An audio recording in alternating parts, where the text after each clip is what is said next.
Good morning, everybody. People are slowly but surely joining us on the call this morning at the downtown den. We've got Joe Anderson, who is the Mayor, of course, of the city of Liverpool. Joe's had a busy weekend. I'm sure we'll talk a little about the issues that have arisen since Friday evening. And, of course, the leader of Manchester City Council, Sir Richard Leese, joins us as well. Now, when we set this webinar up about a month or so ago, chaps, I fully anticipated that we'd be talking about recovery plans, we'd be talking about the COVID crisis in the main being behind us, and the health concerns that have clearly been at the forefront of our thinking up until this point, being something that we got on top of. I'm not quite sure we're in that place yet, and of course we've heard over the weekend that Leicester may be going into a local lockdown, which is particularly concerning. And of course, whilst you've been having to deal with health and care issues and providing the services alongside trying to come up with economic recovery plans moving forward, you've also had over the past few weeks, both of you, situations where large public gatherings have come into cities, whether it be for Black Lives Matter, whether it be for football celebrations, whole range of issues. And of course, we're not far away now from the reopening of hospitality venues on the 4th of July. So, Richard, I want to turn to you first and just ask, what powers, if any, do city councils and city leaders have when those mass gatherings are taking place in terms of being able to perhaps enforce better social distancing? And of course, as I say, with the 4th of July on the horizon, are you planning anything for that to ensure that we don't see some of the scenes that we've seen across the country over the past few weeks? Well, I think I'll start at the end of that, if you don't mind, Frank, which is the 4th of July, and beginning to see the hospitality and leisure industry reopen. And I know that there are some concerns about that, and police forces particularly have concerns, but I think that actually it ought to reduce issues rather than increase issues. And we have a whole population, but particularly our younger population, and I mean probably anybody under the sort of age of 40 here, have been locked down for 3 months. And the idea that that was going to be sustainable indefinitely is clearly it's not achievable. And what you have, though, is a lot of people who want to be social, they want to meet their friends and so on, with nothing to do. And in a situation, particularly with long, hot days when there is nothing to do, people find things to do. And I think actually moving back to a situation where people can meet their friends and entertain themselves legitimately means that we're in a position that I think we can now manage rather than one that we can't manage. And I think that puts us in a stronger position. Most places we've been working now for several weeks about how we create far more public space for particularly food and beverage establishments, so that they can have customers and can socially distance and keep safe. So I think we're going to be able to do that. And I think that will be an improvement. People going and buying alcohol in a managed licensed establishment rather than going to an offie, and actually quite often sitting in exactly the same places and just dumping the rubbish. I think it puts us in a better position. In terms of large gatherings, clearly the COVID-19 legislation does give police some powers to act against large gatherings. But I think they also have to make a sensible judgment about whether it is both sensible and safe to do so. And by and large, I think police have been making the right choices there. Effectively, if we're not careful, we can create more disorder rather than deal with disorder. But particularly around some of the things that have been disrupting communities, certainly across the whole of Greater Manchester, and that's largely been legal street parties, gatherings, and so on, is that police over the last few weeks, I think, have been doing a lot better in prevention. So, for example, over the past few days in Manchester, police have seized quite a lot of DJ equipment, generators, and other stuff, and got in before an event happened. Because once it's happening, it's too late. And Joe, I know you've had your own challenges over the past few weeks, but certainly this weekend. And what was a fabulously positive thing for the city, not perhaps for Evertonians entirely, but the one consolation Blues often have when Liverpool are successful is the uplift it gives to the city and its reputation. Unfortunately, a very small minority of people have tarnished that somewhat from Friday evening's events. Again, from your perspective, Joe, do you think that the police have been managing these situations well? Are there additional powers that cities may be able to get going forward? Yeah, I think on the question of the gatherings, I do think that not only do we as local authorities need more powers, but the police clearly need more powers. The bottom line is what happened on Thursday and Friday was predictable. Richard's right that the police, in some senses, have been able to only respond in the way they have responded, which has been sensible, really, because sometimes you can intervene and cause major problems. And that was the concern with the large gathering at the Pierhead on Friday, who were clearly the worst for wear in terms of drink. There was, and much more than drink. There was clearly, we've seen hundreds and hundreds of cases of beer and people marching down there with bottles of spirits and stuff, what have you. And, that was, I think, sort of predictable, as was the gathering outside Anfield predictable that they would go on. So I do think we could have prevented some of that, gave warnings out as well, saying this is what we intend to do. Now, whether that was a dispersal order that should have been put in place before, or whether it was a sort of curfew around particular areas, then that needs to be given to us to be able to do. And it comes back to I mean, whilst I absolutely I agree with Richard about it can the easing of the lockdown help us moving forward. I think for me, choosing the 4th of July as Saturday was probably not the most sensible thing to do. I would have liked to have seen it on the 6th, the Monday, so there would have been a gradual increase and bars and restaurants start to get used to it a little bit, rather than, say, here we go, we're open on Saturday. And I am fearful that we might get, a flood of people in. And so we've got to manage that in a way. And as Richard said, we've done things in the city. We're calling it a city without walls. We've closed off Castle Street, Bowl Street. We're looking at Lark Lane, Allerton Road, other areas. And, I've put aside the £500,000 grant to businesses so they can purchase outside equipment for themselves, chairs and tables to expand the number of covers. So we want to assist all we can. But we've got to be mindful of, this pandemic, this COVID virus hasn't gone away.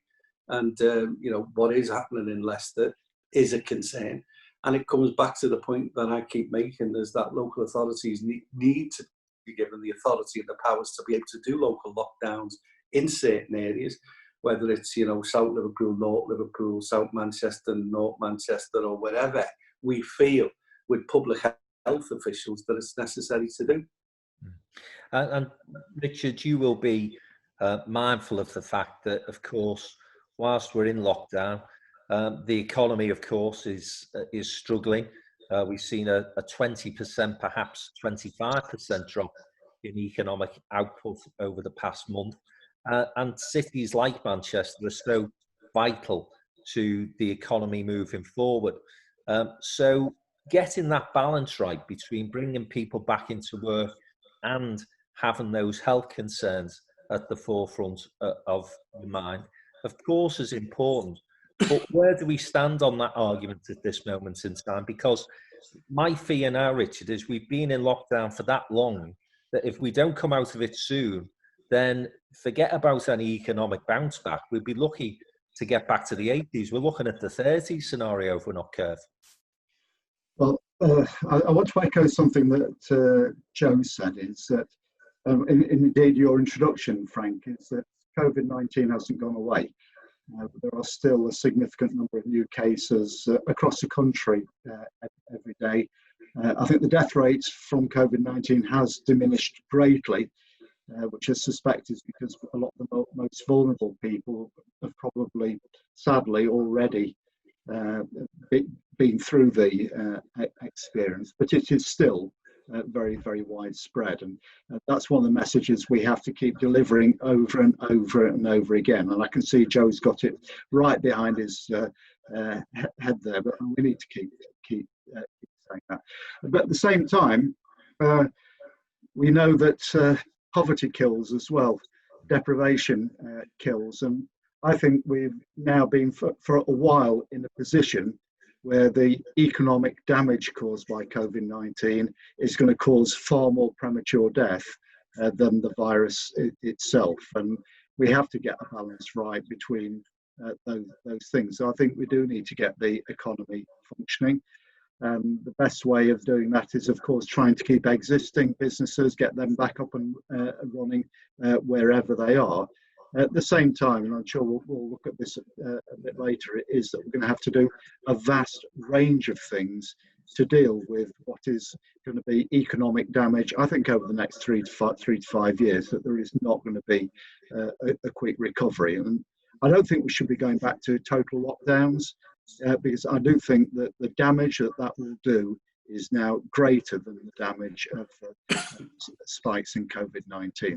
We're now in a position where we have to manage COVID-19 effectively, but we also have to get a fully functioning economy. Now, I know there are people with different views around that. It's not straightforward, and I don't think there is any absolute truth around this. The government keeps saying that they're following the evidence, and the evidence from SAGE. The evidence seems to be wrong all the time, so I think that's quite difficult. I think we have to make some common sense judgments about what the balance between these things is. And I think getting people back to work is really, really important, not just for people's quality of life, but for keeping a lot of people alive. And as we do start to return to work, Joe, of course, the other thing that's happened over the past 3 months is this shift in culture to people working from home. And of course, listen, if that's creating decent productivity levels and people are quite comfortable doing that, it's difficult to argue against. But of course, for many businesses in the city, particularly in that hardest hit sector, hospitality, people coming back into cities, into offices, is crucially important. And I know that you and your team at the City Council have been doing a lot of thinking about how we can make that safer and how we can encourage people back into the cities, because again, if that doesn't happen, we're going to see a situation that's very bad, even worse. So just talk us through what your thinking is, Joe, at the moment in terms of that health economy balance. Yeah, I think it's absolutely, Richard hit the nail on the head, didn't he, when he said, that we need to have different responses, different cities, different sorts of, if you like it, like a smorgasbord effect, where cities need different things more than other cities do. But I think one of the things that probably Manchester, in similar to Liverpool, have a concern about is how do we manage post-COVID in terms of how do we reimagine the city? What is going to be the response to people and companies and the workforce in terms of whether they return or don't return? Not returning creates big problems for cities and for the revenue of cities like Liverpool. I've got a sense that it will last for a while and people will try to do things, but that connection between teams and people, I think will be the driver to get people back to normality. If and only if we get normality back into the system in terms of creating a vaccine and having the security and knowledge that COVID is diminishing and going away, and that we do have that vaccine. So I think we're making plans in our own building, for instance, to only have round about 40% of the workforce that normally operates inside the building back, putting up screens, more hand washes, all of those things. And I think many companies are doing similar. I think they're coming back, just if I can just quickly touch on Frank, the point that you asked, the question of Richard about the economy and an economic plan. And it's going to be interesting, isn't it, to see what Johnson says tomorrow or later on today. There's a lot of things being trailed, money into education. And we know that there's going to be announcements about spending infrastructure. It's absolutely crucial that cities like Liverpool, Manchester are supported in planning for post-COVID, but also post-Brexit as well. You know, what we can't have, and Liverpool can't survive, and neither can Manchester. I'm sure Richard will make comments on that himself, but Manchester, Liverpool, other cities can't survive operating austerity Mark II. It's got to be about growing our economy. It's got to be about future jobs, investment, sort of like a future investment fund for jobs. It's got to be about retraining. It's got about stimulating new growth, shovel-ready projects that put people back in work, retrofitting housing, all of those things that you know, I call invest to earn, because the consequences for government as we move away from the health crisis, we'll enter into an economic crisis that will see, you know, potentially higher unemployment levels than we ever seen, or I've ever seen. And we remember them being at 3 million in the 80s. You know, I predict it'll probably be near to 4 and 5 million that is the figure that we see if there's no response from government. So it has to be a measured intervention by government that allows cities to not only stimulate growth, but actually use and bring in the private sector and businesses, as we've tried to do in Liverpool with our economic plan that we've submitted. You know, we're asking for around about 400 million, probably around about 200 million of that is for skills and for a fund, the jobs fund, but the rest of it is to lever in around about £1.5 billion, creating 25,000 jobs, 5,000 apprenticeships, around about 12,000 people in the construction sector. So I hope that's where this government, with its levelling up rhetoric, is seriously looking at. And there does, Richard, appear to be from the government a commitment to continue with those big infrastructure projects that we've been talking about for a long time now, such as HS2 Northern Powerhouse. We spoke about that not so long ago when you came on and chatted to us.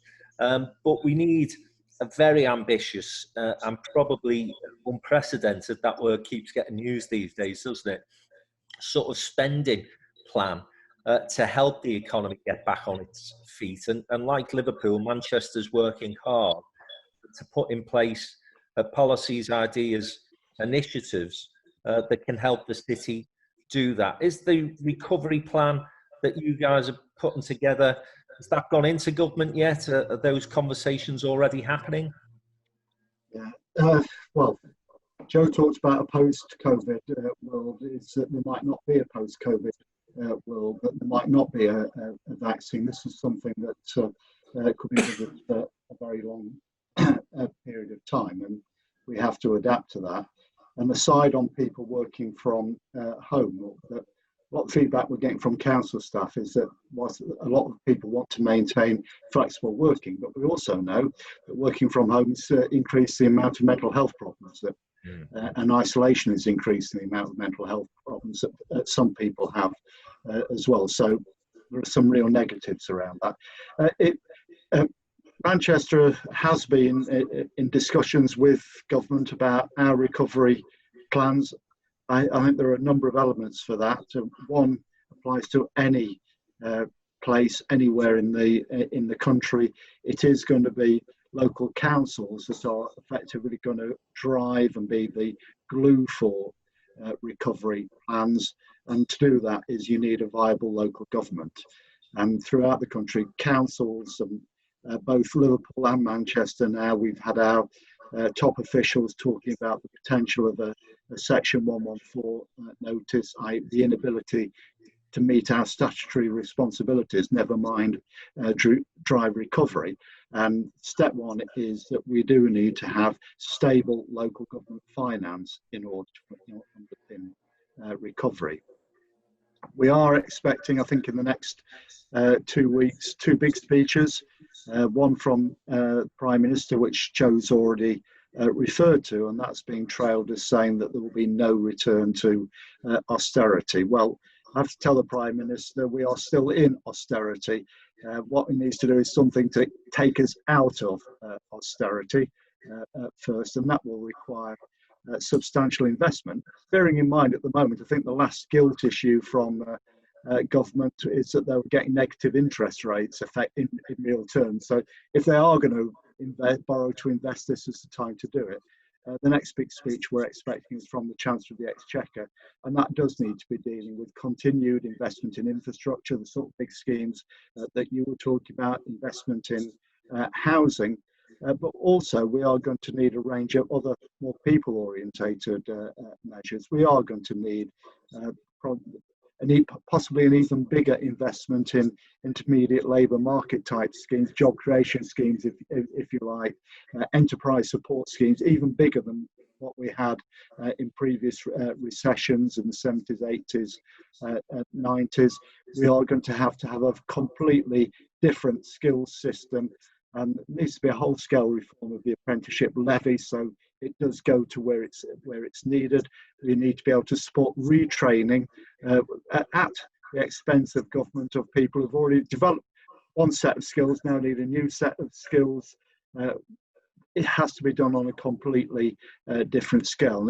Unless we get that sort of investment, is that we are not going to have any sort of recovery anytime soon. And yet, and I know that we talk with Liverpool, particularly through the core cities, there's a lot of sharing plans, but all of our plans are underpinned by those same basics of investing in the infrastructure that will support business, investing things, for example, like the green economy, retrofit, which will create a greener UK, greener cities, but as well as create lots and lots of jobs. But that investment in people, because at the core of any modern economy are people, and all of those elements are there. And we expect, if we're going to have a recovery, that over the next 2 weeks we see something really positive out of government. And Joe, likewise, the recovery plan that Liverpool's put together, I know, has gone into Whitehall now. What are the key aspects there that you'd be hoping to capture their imagination and gain their support? Well, I think you know, as Richard again sort of suggested, is that you know, Manchester will have significant projects and you know, aspirations about doing certain things in the sectors that are their real strong areas, and also areas about job retraining, skills, and that type of thing. We will need very similar, but we've got schemes like Paddington Village Central, Paddington Village North, where we're looking at what we call the Hill, which is a health and innovation centre building on that science and eds and medical campus that we have around the universities, with the new Classerbridge Hospital opening today, with the School of Tropical Medicine, with the new Royal, that area. We're also putting forward what we call Upper Central, around the back of the Adelphi, the Garden Festival site, the King's Dock, many areas where, you know, in the chat, some people were saying about, you know, what we need is capital and revenue, and we need a mixture and a combination of those things to see us through and get us through. You know, the real, you know, one of the real messages that governments and you know, look, both Richard and myself have been around a long time, and Richard, you know, I was in school when Richard was leader of the council, you know, I've seen governments come and go, and governments not recognising the need for investment that saves them money. You know, for me, it is as plain as the nose on the end of your face that if you allow people to lose their jobs and be made redundant, the knock-on effect to the economy of the UK is massive, massive in terms of unemployment benefits, housing benefits, which again affect the council, but also, you know, loss of income in terms of income tax and national insurance contributions. So, you know, it's common sense for government to recognise that it's far more damaging then. And as Richard talked about, you know, issues of mental health and all of those issues as well, health problems, not just mental health, that will affect those people that are being put out of work. And then, you know, all the issues about the families and motivating the rest of the kids. We've seen it in the 80s, we've witnessed it in the 80s, that decimated communities, not just in Liverpool, but in Manchester and elsewhere. And, you know, we've got to learn from that. So I honestly don't know whether this government are serious about what they call levelling up and what we Richard, know is about tackling austerity. We don't know. We're going to have to wait and see. And I guess, you know, for us, it is a question. And Manchester's done absolutely brilliantly over, you know, the last sort of 12, 15 years, where they've been, you know, creative, imaginative, and getting on the front foot. And in some senses, Liverpool's now been doing that for the last 8, 10 years, but we're still playing catch up.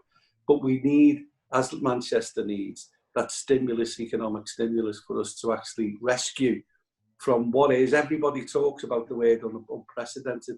It seriously is unprecedented times, and we need unprecedented levels of support now. Now, we've got lots of questions coming into the chat room, and I've also been emailed a number of questions. So I'm going to turn to those in a moment. But the one area that's not been picked up yet, and actually almost seems to have been sidelined with so much going on at the moment, is aviation, the aviation industry. And of course, both Liverpool and Manchester have, you know, big investments in their local airports. Manchester, international, growing, big plans for the future. Liverpool, likewise, Joe, was on a real roll of momentum until lockdown and picked up some great business and were looking to introduce new routes and so on. So again, Richard, just any thoughts on that at the moment? I know you've got so much on your to-do list at present, but the airport has been a real driver for that economic success of Greater Manchester. I'm sure you're thinking about how that can begin to recover and be supported as we move forward as well. I think Manchester Airport has not just been a driver for the economy of Greater Manchester. I think it's been a drive for the economy of the North, because it's given increasingly those long haul connections that really do help drive business. And we've seen, for example, from the direct link to Beijing, the increase in trade between Manchester, the North and China, increased very, very significantly, very, very quickly on the back of those connections. So I think it's really important that we do get aviation operating again. I still don't think there is any future other than an international future. We'll talk about nearshoring and offshoring and all those sorts of things, but effectively economies are based around trade, and it is about trading with those key economies around the world. So getting aviation back to normal, I think, it's got to be a real priority. At the same time, I think we've seen over the past weekend that as announcements have been made about flights to the sun becoming a possibility again, that there has been an absolutely flood of bookings. This is something that people want to do, and why shouldn't they be able to do that? So again, I think getting our airports operating as quickly as possible is really, really important. But like a lot of this, is that have to be sensible rules. And I think what we have is a situation where the government, in particular the Home Secretary, dug a big hole with no sensible rules, and government is slowly having to find a way to crawl out of that hole and put sensible arrangements in place. Hopefully that will accelerate and we will get aviation operating again. Apart from its contribution to the overall economy, of course, it's a big employer in its own right as well. It will be a big employer at Liverpool Airport. We reckon there are around 25,000 people that are pre-COVID, were employed on the Manchester Airport site. That is very, very significant indeed. A vast variety of jobs at all skill levels, so it meets the needs of a very wide range of people. We need to get that back. And Richard, moving beyond the regional issue of airports, what's your views now in terms of an additional runway at Heathrow? Is that something that we still should be prioritising? Well, I want to be prioritising in the first place, really. I'm not a supporter of third runway at Heathrow. I think we need to use the existing runway capacity we've got in the country better. There clearly are environmental impacts from aviation. We need to be working to reduce those environmental impacts to move towards a zero carbon aviation industry. One of the things around doing that, as always, is to use the infrastructure you've got fully before you start investing in new infrastructure. And the likelihood is that a third runway at Heathrow would effectively increase pollution in the country by people travelling to Heathrow to the south, rather than going from somewhere that's more local to where they live. But I think the same applies about other forms of transport. So I've seen on the chat somebody questioning HS2, or sorry, saying HS2 is being questioned once again. I think the HS2 Luddites will continue to question it until it's built, and then they'll suddenly decide it's absolutely wonderful, because that's what happens with things like high-speed rail. But this is investment that will bring benefits in the short term through construction, engineering, design, and other jobs. But this is investment for the long-term future. One of the things we shouldn't stop doing as a result of COVID-19 is investing for the long-term future. Joe, similar question to you in terms of the future of John Lennon Airport, and say up until very recently, Liverpool an investor in that, but still, of course, vitally important that we can get that airport up and running effectively and efficiently as quickly as we can, isn't it?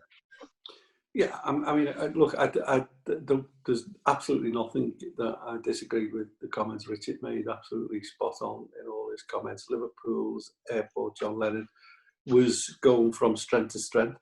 I know, we're lucky to have the Manchester International on our doorstep, and I want that to go from strength to strength.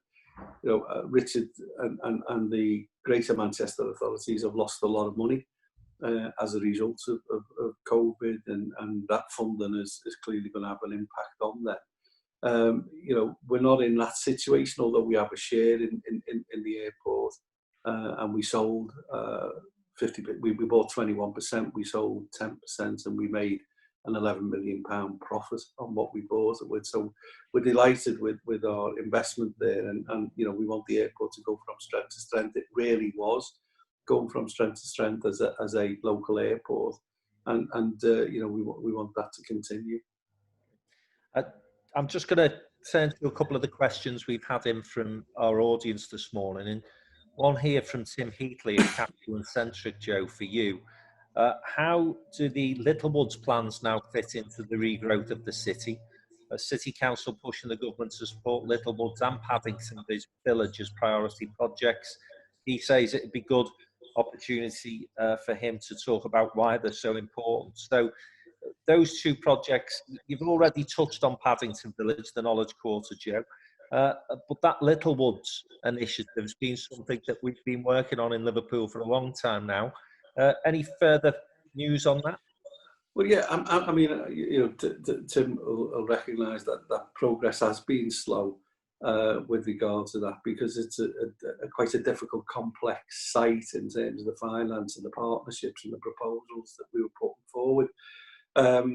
So I think we're there. We're almost there in terms of reaching an agreement now with the partners and the major players. We're looking for the combined authority to give some support and funding through the SIF programme. So we're confident that we'll be able to do that. It's in the government task as well that we're doing a pop-up next to it.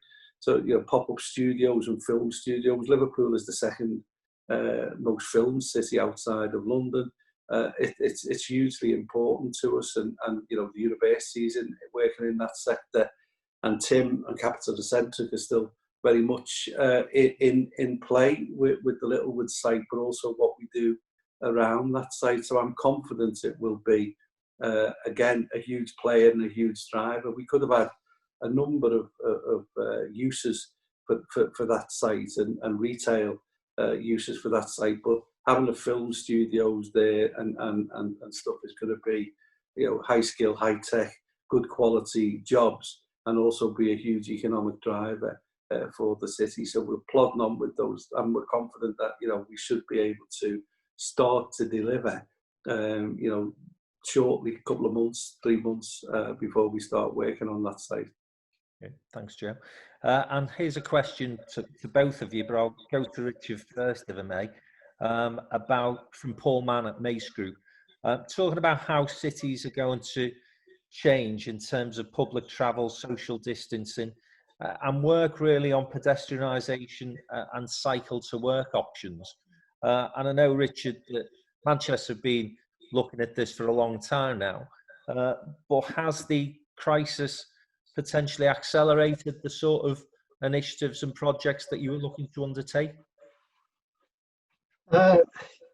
Well, yes, and I think we've taken it as an opportunity, and we've got lots of examples of never waste a crisis, and I think this is one of them, is that we set out a strategy, particularly for the city centre, but it applies to a number of our district centres as well, is for them to become far more pedestrian friendly and be pedestrian dominated spaces. There are areas now that, for example, the strategic framework for Central Retail Park, which is just on the edge of the city centre, envisages that, apart from servicing and deliveries, as being a traffic-free neighbourhood. So I think we are beginning to move very much in that direction, and certainly, again, Joe's talked about a whole range of streets in Liverpool, that there are an enormous number of spaces that over the next week we will be, if we haven't done it already, in some cases we've done it already, that will be pedestrianising or partly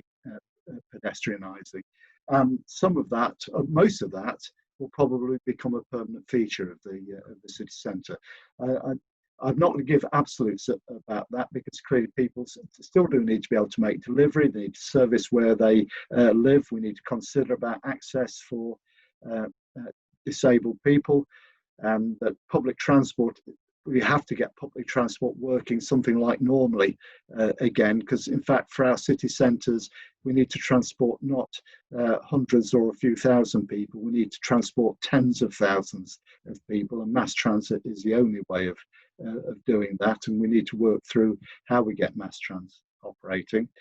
But again, in terms of the biggest switch, the biggest modal switch apart from the private car as a result of COVID-19 is to walking. Walking, it's something that irritates me no end. Nobody lobbies for pedestrians, even though we all do it. All of us, whatever our journey, at the beginning and at the end, we're on foot. And apart from a relatively small number of mobility impaired people, nobody lobbies for pedestrians. And walking, apart from being probably the healthiest, it's also the cheapest way of getting around as well. So we are doing a lot to encourage more walking, but we've also invested, particularly for commuters, into really safe commuter cycling routes, separated off from the main carriageway, really segregated schemes that I think have a long-term future in encouraging cycling. But we also want to encourage more people to cycle around their neighbourhoods as well. The growth we've seen over the last few months is that large numbers of people leisure cycling. And leisure cycling, it's good exercise, it's really, really healthy, and we want to encourage that. All of this is operating where we have relatively limited road space. So there are going to be some real debates about how we best use that road space, and not everybody's going to agree, and so we're going to have a few arguments about that. But active travel is absolutely crucial, but also a lot of travel plans are about getting from A to B.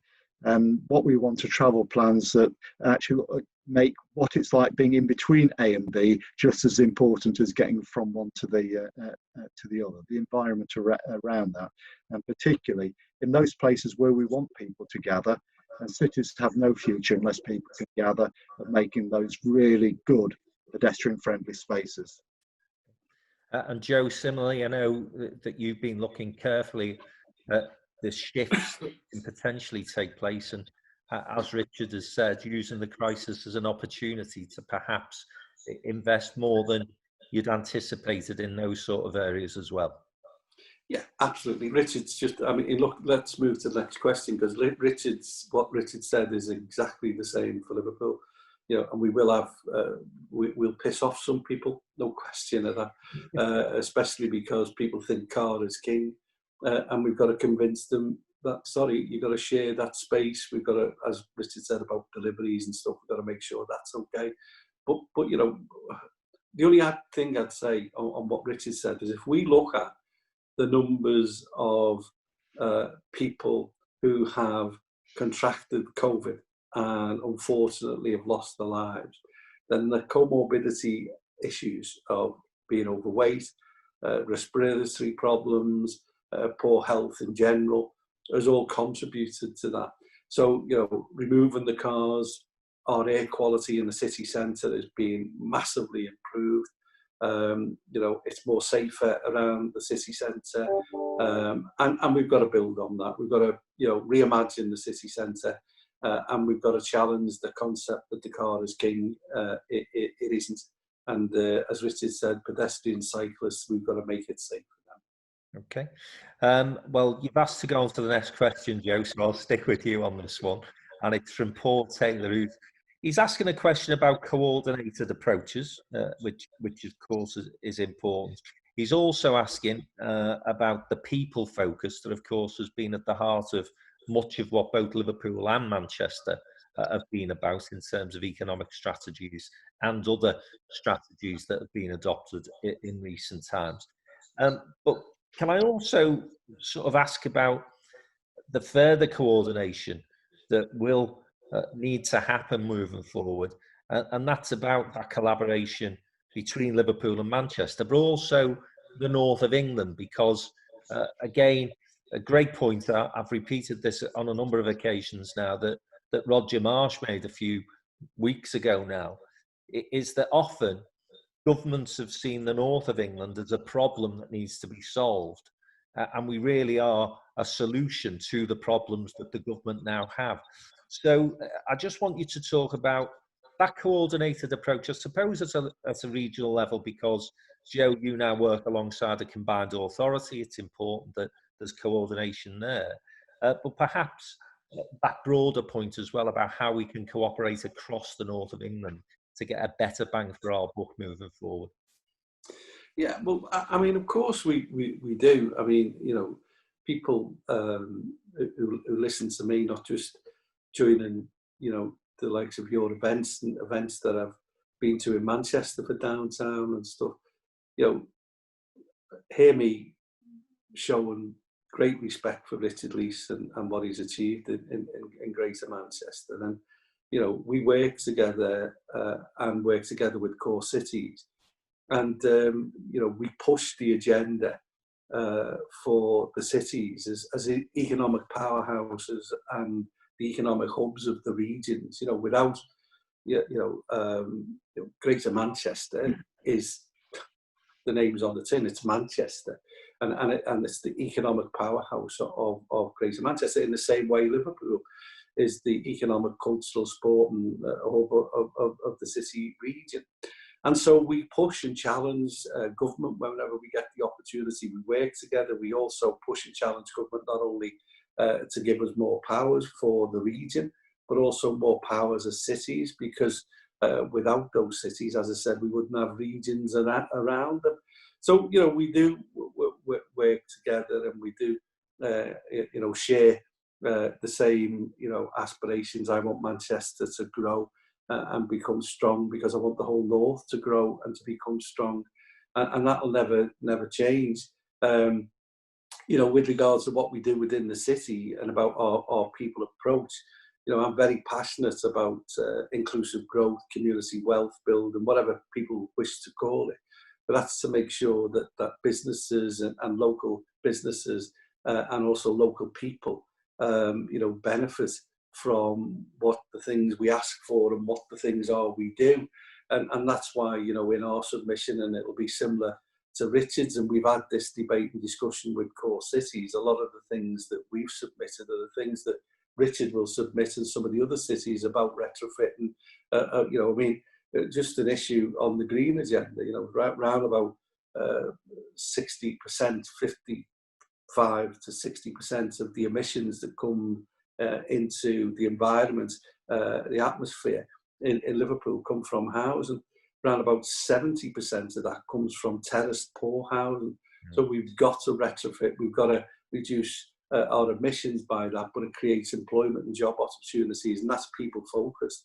And so, in everything that we do, in answer to, I don't know, I can't remember who it was, Frank, who asked that question, we are people focused. It is about, supporting businesses that employ people, supporting training and opportunities and apprenticeships.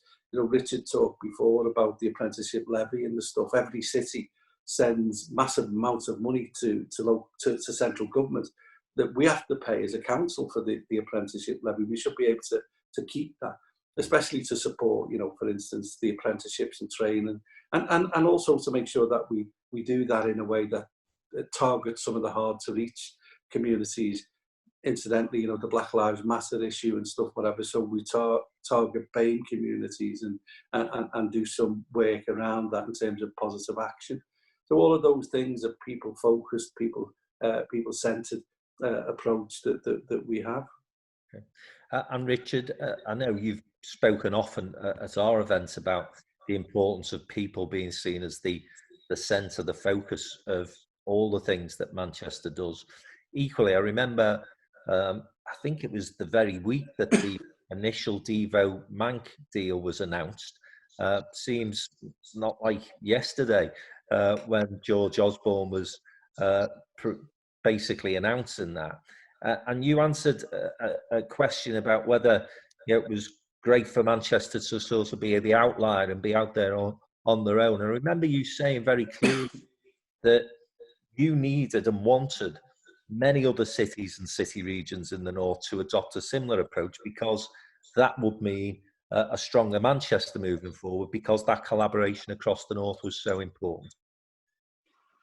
Well, I think that's right, is that Joe's been a friend for a long time, although I have to say, in terms of one of his earlier remarks, I'm struggling to work out why he was still at school well into his 30s. It was an approved school.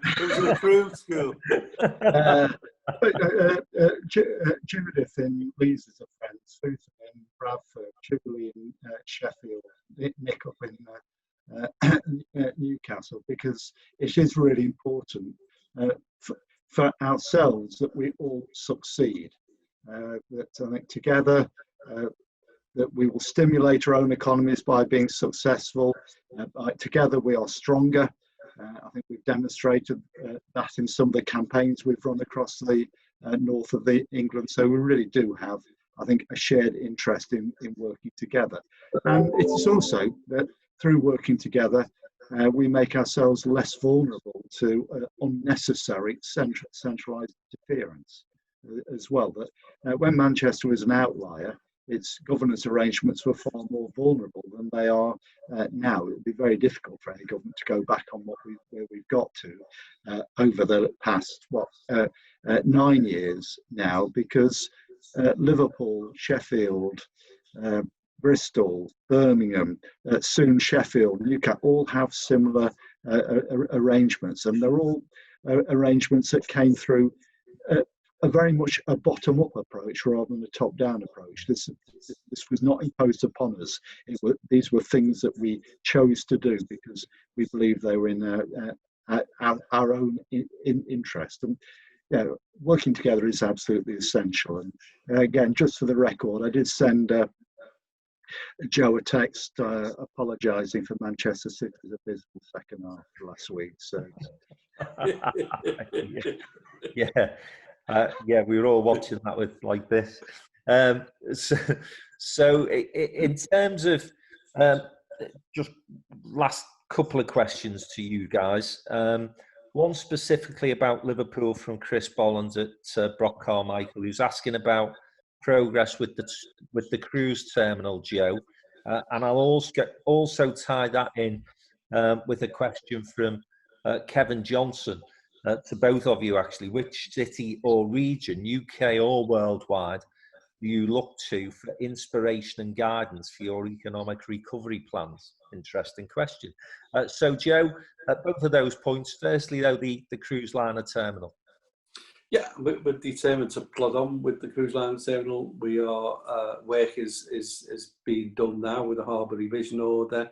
We were delayed because, believe it or not, some of the fishermen objected to the work we were doing in the river. I kid you not, I cod you not. It's true, but we are on with that. I think the cruise liner industry will pick up again. It may well, be 12, 18 months, depending on, as we said before, about a virus, a vaccination to the virus. But we're sure it will get confidence. So we're on with that.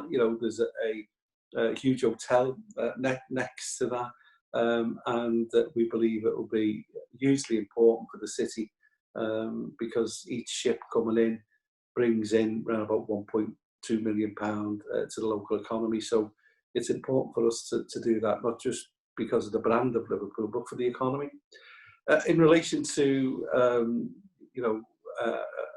in Europe or across the world where we see, local governments operating or working, it's a difficult question in a sense because every sort of country is different in how local government operates. I think the sort of federal model of government in Germany is one that is an inspiration, but then again it can only be achieved with government fully devolving powers to large conurbations. And I think that would mean that more retention and fiscally, more retention of taxes and revenue that is generated and created in order to be spent. That's something that I look to because of their strength, their ability to look after people, especially adults and children, stuff like that. Their education is really strong, linked to businesses, real collaboration with the educational institutions and business, so the skills can be transferred across, real intervention and collaboration with those. So I think that's somewhere that I look to, and I've always been inspired by their strength, if you like, in how they operate as federal districts. Okay, thank you. Richard, same question to you, because I know you are a great student of what's happening in other parts of Richard will mention Liverpool now, of course. He'll look to Liverpool. Oh yes, Joe. Look, I think we take a magpie approach, but before I say a little bit more about that, I think one of the things that is really, really important is that cities retain their own character, their own distinctiveness. So, actually, Liverpool and Manchester, even though we're only 50 kilometres away, are very different cities. It's important, I think, for both of us that we stay as very different cities as well. That's not a bad thing. This is just we are what we are. But it goes back to an earlier question you asked, Frank. Is that I think probably most people don't recognise just how much collaboration there is between cities, not just within the UK, but on a global basis as well. We both mentioned core cities, and within the Local Government Association, there is a City Regions Board, which brings together the big conurbations with some of the large freestanding cities as well. We belong to the European network of cities, Euro cities. We're involved in C100 cities. We've been engaged in European funded projects with Chinese cities. All of this is basically about sharing ideas, borrowing ideas, and we just do that all the time. So I don't think there is any particular city or city region that we would look up to. But basically, if we see any city doing something really, really good that we think will benefit us, we'll borrow, nick, or buy it. But we will use those ideas. And again, perhaps the last thing is, if you look at the recovery plans that we're talking about, although the way that will be delivered will be different in different cities, a lot of the core themes are exactly the same, because these are things that we've been working together over, in some cases, for very many years. And again, this is now an opportunity to deliver some of the things that we have been arguing for a very long period of time. Thanks, Richard. Last question to both of you, not really a question, it's just a point really, that we've got obviously many businesses watching this presentation this morning. Still an awful lot of uncertainty of what the future holds.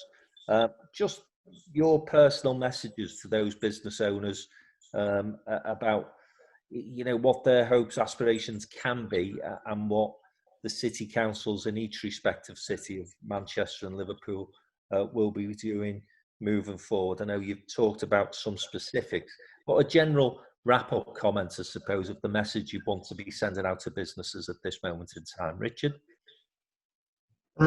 Don't sit back and just let things happen to you. The future is something we can either have done to us, or it's something we can make. And certainly what's said regularly about Manchester is that we will make our own future. And for businesses in the city, there are lots of avenues to work with us in order to create that new future. If we do that, then we take control. We become successful rather than victims. Joe? Yeah, and talk to us, work with us. If you've got any concerns or you feel there's things that we can do, then please communicate with us. I have a regular weekly meeting with businesses, and Frank, you're often join that with the Chamber of Commerce as well, and businesses, the bids across the city, the hoteliers groups, the restaurants, all represented. I talk to people as much as I can. I think everybody is pleased and delighted with how we've responded, whether it's distributing the Sybil's grants, or whether the things like the City Without Walls, and the information that we're putting out about things. I think we're doing really well in partnership with businesses, and I would just simply say to you that, look, I know how tough it's been, I know how hard it's been, I know how much concerns you have. We recognise that, and we're doing everything we can to fight your corner and to be with you, and to also make sure that we get our city going again. Around about 1.2, 1.3 billion pound every single year has been spent for the last 8 years. We've got some great, exciting things going to be happening, irrespective of whether we get that funding from government. If we get the funding from government, it'll help us accelerate that. But I look forward to a brighter future, and as I constantly remind people, the best days for Liverpool lie ahead of it, not behind it. And let's hope that's the same with the best days for Everton as well, Joe. But we won't get the ball out again this morning. Listen, it's been great talking to you guys. I know that you're working really hard to get our cities moving and back on track again as quickly as possible. Thanks very much for being with us this morning. Hope you've enjoyed the chat. Thanks. Bye, everybody. Yeah, we have. Thanks, everyone. Bye-bye. Cheers, lads. See you soon.